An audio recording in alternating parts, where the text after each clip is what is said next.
Assalamualaikum. Waalaikumsalam warahmatullahi wabarakatuh. Dan apa? Ya, saya Pak Kiai. Silakan masuk. Ya. Apa cerita dan apa? Alhamdulillah. Sehat-sehat Pak Kiai. Sehat-sehat. Ya. Syukurlah. Selama sehat-sehat juga dan apa? Ini Masih kita berdialog di sini. Iya. Kalau dan apa tidak sehat, tentu tidak bisa berdialog. Iya. Ini yang saya tanyakan ini. Apa itu dan apa? Dari seorang wanita. Dari seorang wanita. Namanya Siti Nasrah. Iya, kalau Siti sudah jelas wanita. Dari Endekang, Kabupaten Endekang. Iya. Yang ditanyakan, kita ketahui bahwa rambut bagi wanita itu adalah aurat. Menurut penceramah yang pernah saya dengar, bahwa wanita itu yang sudah tua rambutnya sudah tidak aurat lagi. Yang saya tanyakan, apakah memang betul begitu rambut punya batas?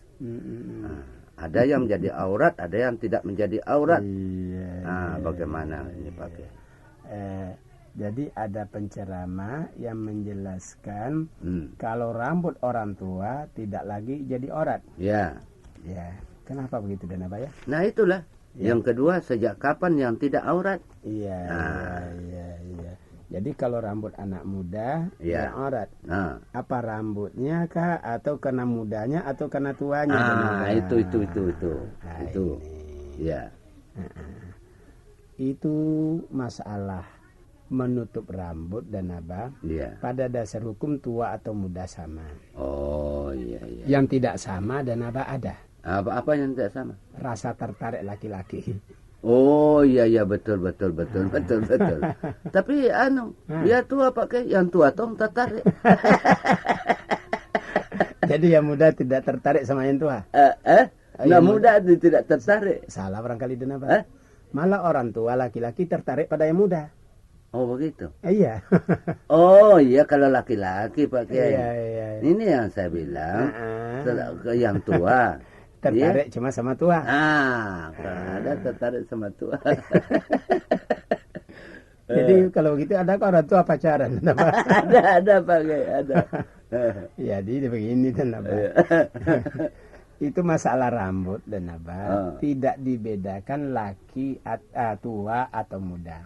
Jadi yang berbeda di situ hanyalah soal rasa ketertarikan seorang laki-laki adalah kepada wanita-wanita muda. Iya, betul. Jadi memang kurang tertariknya seseorang laki-laki kepada wanita-wanita tua. Iya. Yang pertama karena sudah tua. Tidak ada lagi cantiknya kalau sudah tua dan apa? Iya, kecuali laki-laki cantik terus. Itu laki-laki dan apa? Wanita itu memang ada mempunyai kelainan-kelainan. Iya. Yang pertama, wanita semasa muda disebut montok. Iya. Jadi kalau dia masa montok itu memang masa-masa menarik bagi laki-laki. Iya, betul. Karena montoknya. Iya. Kemudian dan apa? Kalau sudah masa-masa tua, istilahnya sudah masa rontok. Oh, bukan montok lagi tapi rontok. Iya. Kalau sudah sampai pada masa rontok, memang rasa tertarik laki-laki sudah tidak. Disitulah barangkali mereka berpaham bahwa rambut wanita tua itu tidak apa-apa terbuka. Iya. Tetapi kalau kita tetap berpegang dengan Al-Quran dan Nabah, karena tidak ada pembatasan, itu hanya soal gairah ya. Iya. Nah, dalam Al-Quran itu kan tetap wal yadribna bi khumurihinna ala juyubihinna. Iya. Kata-kata khumur itu dan Nabah disebut orang kudung. Ya, kudung. Kerudung atau mukena. Telekung. Nah, itu fungsinya ada 3 dan Nabah. Ada 3. Yang pertama menutup rambut. Jadi rambut perlu tertutup. Nah, itu menurut Al-Quran. Karena itu aurat. Nah, itu. Dan yang kedua menutup anting-anting. Iya. Iya. Itu perhiasan. Fungsinya khumur itu. Iya. Menutup perhiasan. Iya. Yang kedua, yang ketiganya menutup leher. Menutup leher. Nah, itu dan itu maksud daripada khumur, tujuan daripada khumur dalam Al-Quran. Tapi sekarang Pak Kiai, kalau wanita-wanita ke pesta-pesta perkawinan, justru memperlihatkan apa? Perhiasan. Bagaimana itu? Itulah Denaba. Kadang-kadang konsep hidup orang Islam tidak sesuai dengan Al-Quran. Dan yang ketiga, ala juyubihinna. Nah, jadi pakaian itu juga, khumur itu harus dapat menutup juyub. Juyub itu apa Pak Kiai? Juyub. Itu lobang di antara kedua susu. Nggak ada lobangnya Pak Kiai. Bukan lubang yang maksud seperti bisa tembus dan tapi karena membunggul kiri kanan, di tengahnya ada seperti lubang. Begitu. Nah, itu namanya juyub. Nah, itu harus tertutup oleh khumur. Namun tidak saja khumur yang menutupnya, tetapi yang disebut dalam surat Al-Ahzab ayat 54 itu jalabibihinna juga sudah dapat menutupinya. Karena jalabibihinna itu diterjemahkan dan naba adalah baju kurung. Jadi baju juga sudah menutupi juyub itu. Ditambah lagi dengan khumur, dengan kudung. Dengan kudung, maka tertutuplah dia dua-dua. Itu dan naba. Gitu. Jadi yang pertama rambut. Itu fungsinya ditutup. Iya, memang cantik dilihat. Sekarang bagaimana penjual sampo Pak Kiai? Apakah mereka tidak berdosa itu? Enggak dan apa? Kenapa bisa berdosa penjual sampo? Sama saja penjual sabun, penjual sampo dan apa? Sama aja. Iya. Bagaimana kalau orang-orang di televisi dilihat-lihat kan sama itu lain cerita. Lain cerita. Iya. Itu namanya orang bisnis dan kebetulan bukan orang muslim dan apa. Jadi kalau penjual sampo boleh. Iya. Bagaimana kalau dia tutup dengan kerudungnya? Baru di dalamnya apa istilahnya itu dan apa yang bikin gatal kepala itu? Iya. Apa itu kan namanya itu yang bikin gatal kepala? Iya, kan kalau kepalanya tidak kutu saja pakai. Kutu aja ya. Iya, kutu saja. Ya, itu sebenarnya bukan kutu dan apa itu karang-karang kecil itu apa namanya? Ya saya juga tidak ingat namanya itu dan apa. Itu bukan membuat menggatal kepala. Bila disampo maka dia keluar, kepala jadi bersih, rasanya nyaman. Jadi menjual sampo itu tidak salah dan apa. Laki-laki tidak gata-gata rambutnya pakai. Ada dan apa. Ada ya. Ada. Jadi itulah cuma lamanya laki-laki bersampo dengan wanita, mungkin wanita agak lebih cepat disampo, mungkin sekali 5 hari, 4 hari sudah perlu dia sampo karena rambutnya panjang. Lantas anunya bisa banyak tumbuh. Itu pantas saya lihat dulu Pak Kiai. Bapaknya. Itu di kampung-kampung itu biasanya dengan kelapa. Atau lagi dengan apa namanya itu? Yang ditumbuk itu. Iya, istilah balimau. Balimau. Iya, dan apa. Jadi memang tidak berdosa. Memang adat istiadat kita sudah begitu memang. Iya. Lalu sejak kapan Pak Kiai? Apa? Yang tidak aurat wanita itu. Yang tidak aurat. Sejak kapan? Iya. Mulai anak itu sudah balik. Jadi kapan rambut itu dipandang sebagai aurat?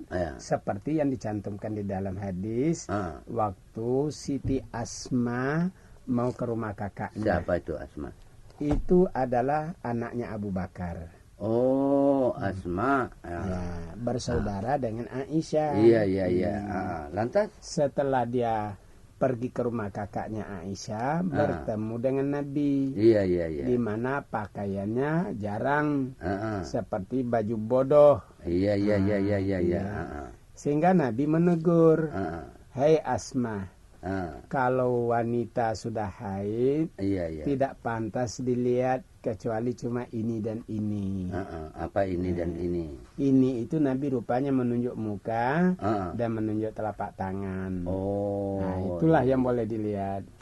Itu memberitahu kepada kita dasar yang dikatakan aurat buat wanita dan naba. Iya. Oh, jadi di situ ya ini dan ini. Ya. Artinya muka dan telapak tangan. Iya, berarti rambut sudah harus ditutup. Iya. Nah, begitu dan naba. Oh ya, selesai Mi. Iya. Jadi kalau wanita mulai kapan? Ialah Iya. kalau dia sudah dewasa. Iya. Nah, itulah saudara Siti Nasrah jawaban terhadap pertanyaan Anda. Iya. Nah, ini ada lagi Pak Kiai. Apa lagi Naba? Dari saudara Abdul Hafid. Iya. Bagaimana? Ini pembicaraannya begini. Apakah memang ada di dalam kitab suci Al-Quran dan hadis Nabi bahwa di permulaan puasa sampai dengan 3 hari adalah puasa termasuk kebatinan. Dengan kata lain, lahir dan batin. Jadi selama melaksanakan puasa selama 3 hari itu betul-betul mengurung di dalam rumah. Dan kalau memang ada tolong dijelaskan. Iya. Begini dan di surat apa, di mana ayatnya itu, kalau ada. Iya. Ya. Jadi mereka menganggap 3 hari 1 sampai 3 itu puasa untuk batin. Iya. Sebagai untuk batin mereka tidak boleh keluar rumah, mengurung diri selama 3 hari. Iya. Itu namanya puasa batin. Iya. Lewat 3 hari bagaimana Don Pak? Lewat 3 hari. Oh, puasa batin sudah selesai. Oh, begitu. Tentu begitu. Nah, sebenarnya selama Ramadan itu puasa lahir batin kena semua. Oh iya. Kita puasa 1 bulan lamanya, siang malam itu berarti puasa lahir dan puasa batin. Betul. Oh iya. Dari segi apa lahir? Tidak makan, tidak minum. Segi apa batin? Ingat Allah, bahwa ini perintah Allah yang dijalankan. Oh ya, tidak omong cabul. Iya. Tidak omong zur. Ini namanya selalu ingat Allah. Iya. Ini namanya batin dan apa? Betul. Saya ini puasa kenapa? Karena Allah. Nah, Allah melarang makan, iya. Allah melarang mengadakan bohong, iya. Allah melarang melihat yang tidak baik, iya. Nah, semuanya dijalankan. Ini namanya puasa lahir batin, bukan hanya 3 hari. Kalau begitu itu pasti orangnya menjadi takwa. Disitulah dia sampai ke derajat takwa. Iya, betul dan apa? Imam Ghazali menamakan puasa khawasil khawas. Artinya puasa yang istimewa. Orang-orang yang istimewa puasanya begitu. Kalau kita katakan puasa yang sampai ke derajat takwa atau puasa yang berkualitas yang sampai ke derajat takwa. Iya. Itu dan apa? Kedua lagi Pak Kiai. Apa lagi dan apa? Apakah bedanya pengertian baku sentuh dengan bersentuhan? Karena saya pernah baca di dalam buku penerbit Bandung bahwa baku sentuh dengan bersentuhan itu sama. Dan juga menyatakan bahwa kalau kita sudah mengambil air wudhu tidak batal apabila kita baku sentuh siapa saja. Apalagi kalau cuma istri.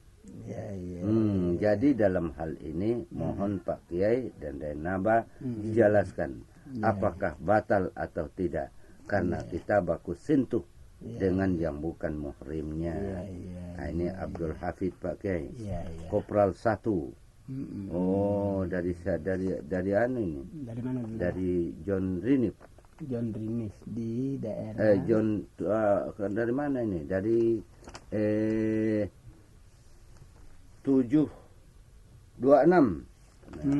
John Rinif. Iya. Begini dan apa?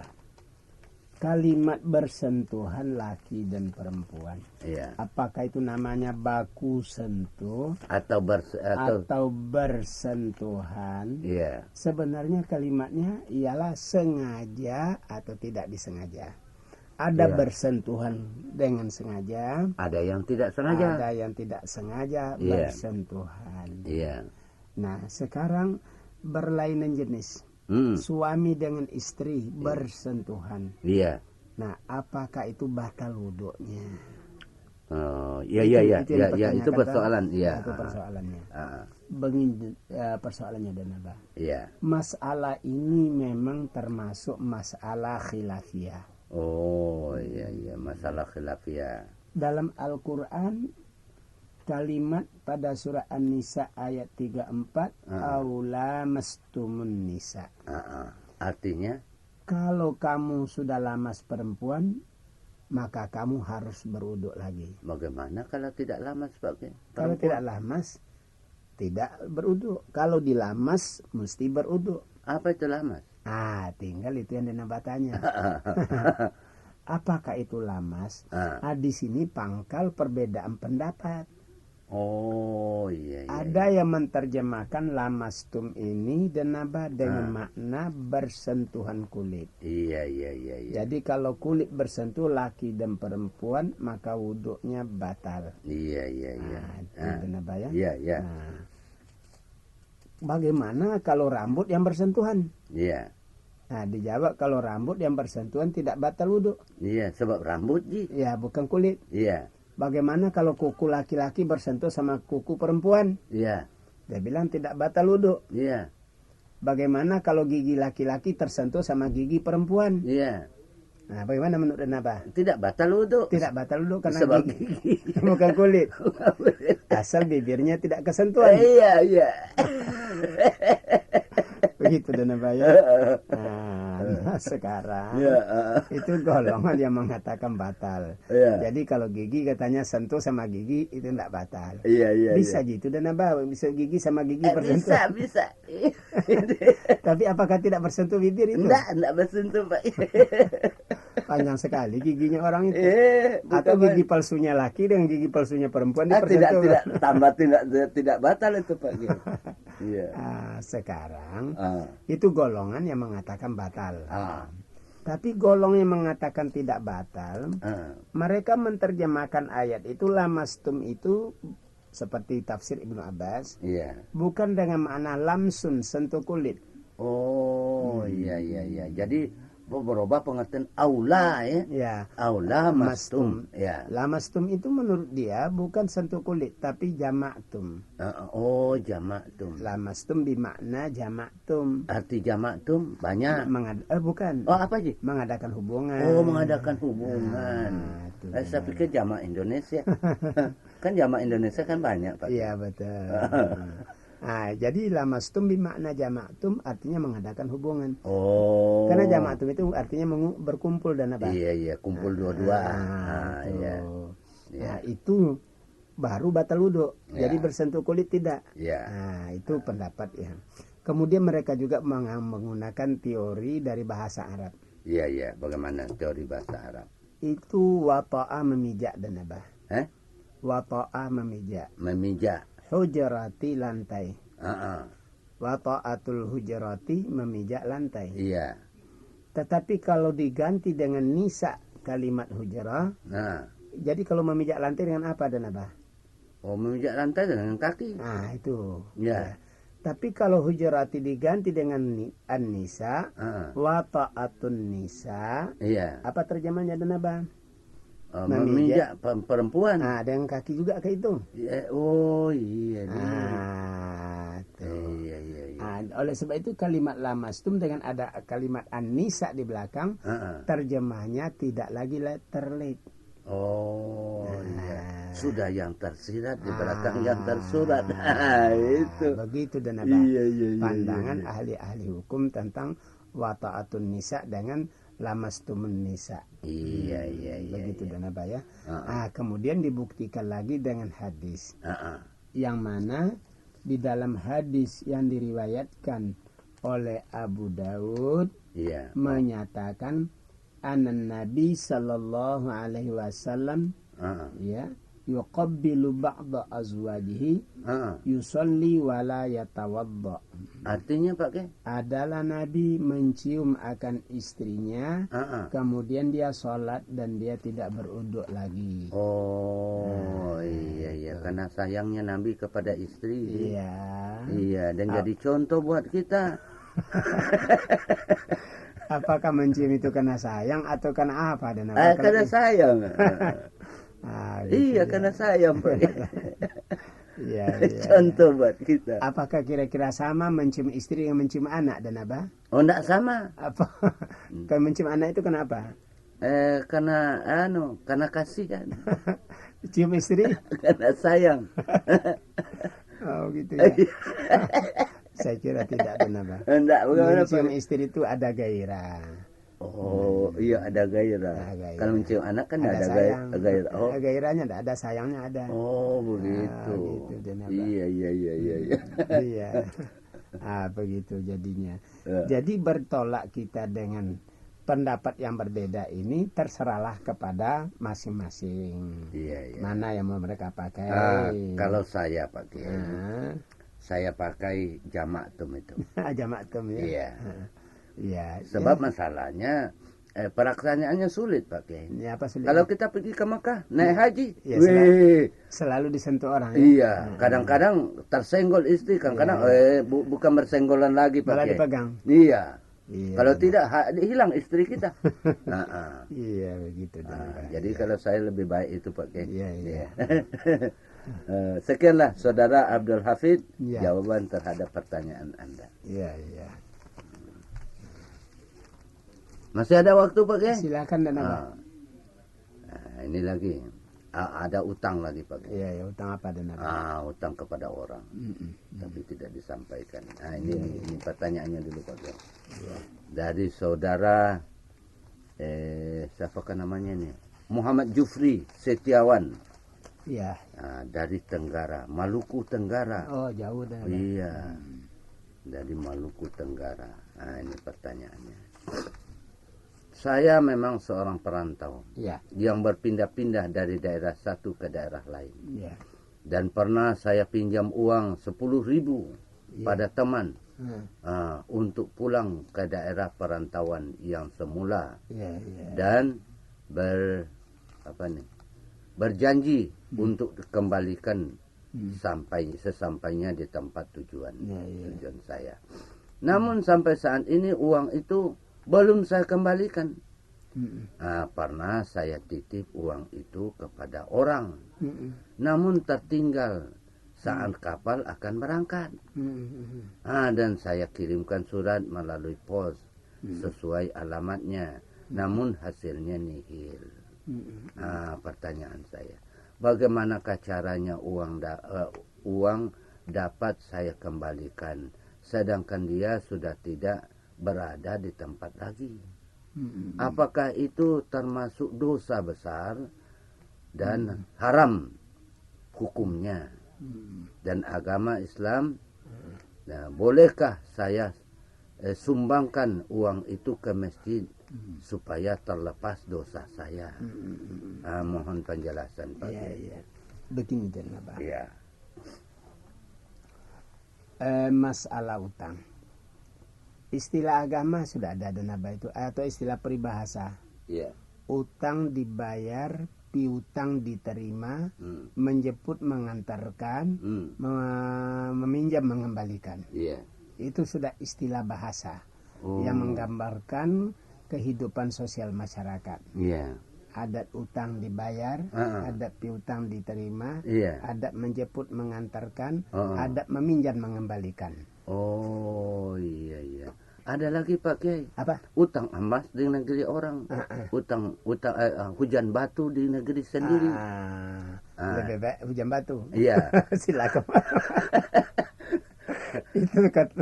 itu keterlaluan.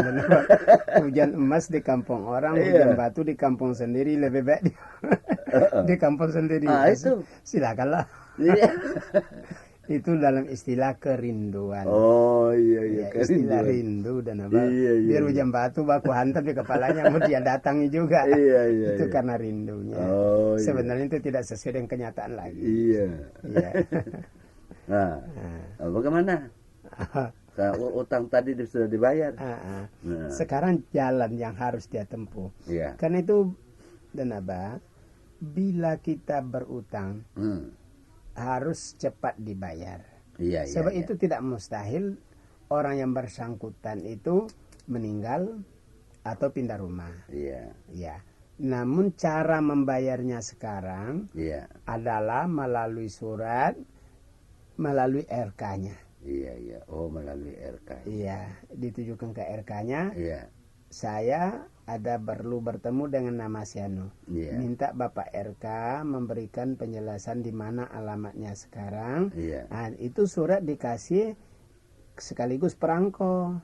Oh. Supaya dia dapat kirimkan. Iya. Nah, tinggal dia mengisi saja nama si Anu, sudah diketikkan sekali, tinggal dia tulis tangan aja sebagai jawaban. Sudah itu dia masukkan ke pos. Oh, iya. Yang bernama si Anu. Iya. Nah, tinggal dia tulis jalan itu. Oh. Nah, alamat, nomor itu sudah terisi begitu, sudah. Nah, begitu dan Abah. Iya. Jadi harus ada usaha. Sebab utang itu dalam Islam berat sekali dan Abah. Iya. Coba bayangkan di dalam satu hadis riwayat Imam Ahmad. Iya. Nafsul mu'mini mu'allaqatun bidaini hatta yuqda anhu. Iya. Nyawa orang mukmin tergantung disebabkan utangnya sampai dilunasi utang-utang itu. Iya. Bila dimasukkan ke pos pada dasar ke masjid dan sebagainya, sebenarnya utang itu tidak terbayar. Iya, karena bukan kepada orang yang berutang. Betul. Iya. Itu sekadar jalan pemuas kalau nanti di akhirat diperhitungkan antara dosa dan pahala, masih ada pahala penutup dosa. Kan itu saja berpikirnya orang. Pada dasarnya tidak tepat, kita harus ada usaha-usaha.